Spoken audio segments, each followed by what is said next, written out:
Welcome to ஆச்சி சமையல். இன்னைக்கு நம்ம பார்க்க போகிறது டீ காஃபி இது எல்லாத்துக்கும் பதில் ஒரு சூப்பரான ஹெல்த் ட்ரிங்க் தான் பார்க்க போகிறோம். இது அன்னைக்கு டே ஃபுல்லாகவே நம்மளை எனர்ஜெட்டிக்காக வச்சுக்கும்.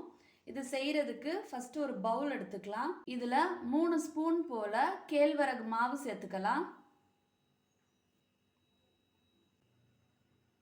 ஒரு டம்ளர் போல் தண்ணி சேர்த்துட்டு கட்டி இல்லாமல் ஃபஸ்ட்டு கரைச்சி எடுத்துக்கலாம்.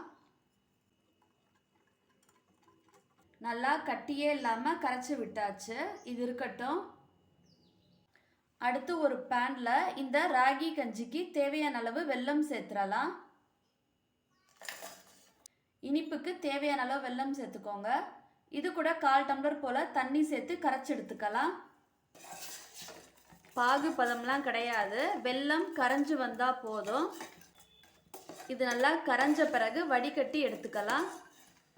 வெல்லம் நல்லா கரைஞ்சிருச்சு, இதை வடிகட்டி எடுத்துக்கலாம். அடுத்து ஒரு பவுலில் 2 டம்ளர் போல் தண்ணி சேர்த்து சூடு பண்ணிடலாம். தண்ணி நல்லா கொதிக்க ஆரம்பிச்சிருச்சு. இதில் நம்ம கரைச்சி வச்சுருக்க ராகி மாவு சேர்த்துடலாம். ஸ்டவ்வை மீடியம் ஃப்ளேமில் வச்சுட்டு நல்லா கலந்து விட்டுறலாம். லோ ஃப்ளேமில் நம்ம சேர்த்துருக்க மாவு நல்லா வெந்து வரட்டும். கைவிடாமல் கலந்து விடணும், இல்லைனா கட்டி தட்டிகிட்டே வந்துடும். ராகி மாவில் இருக்க பச்சை ஸ்மெல் எல்லாம் போயிட்டு நல்லா வெந்து வரட்டும். மாவு நல்லா வெந்துருச்சு. இப்போ இது கூட நம்ம வடிகட்டி வச்சுருக்க வெல்லம் சேர்த்துடலாம். வெல்லத்துக்கு பதில் நாட்டு சக்கரை கூட சேர்த்துக்கலாம். இந்த ராகி கஞ்சி ரொம்ப சீக்கிரம் செஞ்சிடலாம்.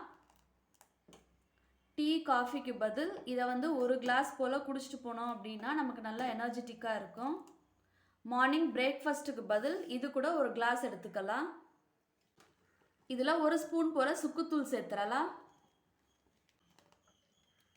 கட்டி இல்லாமல் கலந்து விட்டுக்கோங்க. சுக்குத்தூளுக்கு பதில் ஏலக்காய் தூளும் சேர்த்துக்கலாம்.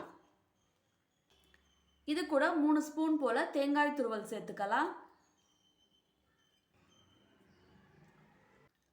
நெய்யில் வறுத்த முந்திரி பருப்பு சேர்த்துக்கலாம். இதெல்லாம் ஆப்ஷனல் தான். எல்லாத்தையும் நல்லா கலந்து விட்டுட்டு ஸ்டவ் ஆஃப் பண்ணிடலாம். அவ்வளோதான், நம்மளோட சூப்பரான ராகி கஞ்சி ரெடி ஆயிடுச்சு.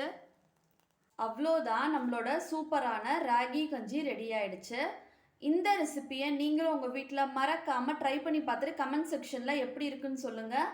தேங்க்ஸ் ஃபார் வாட்சிங்.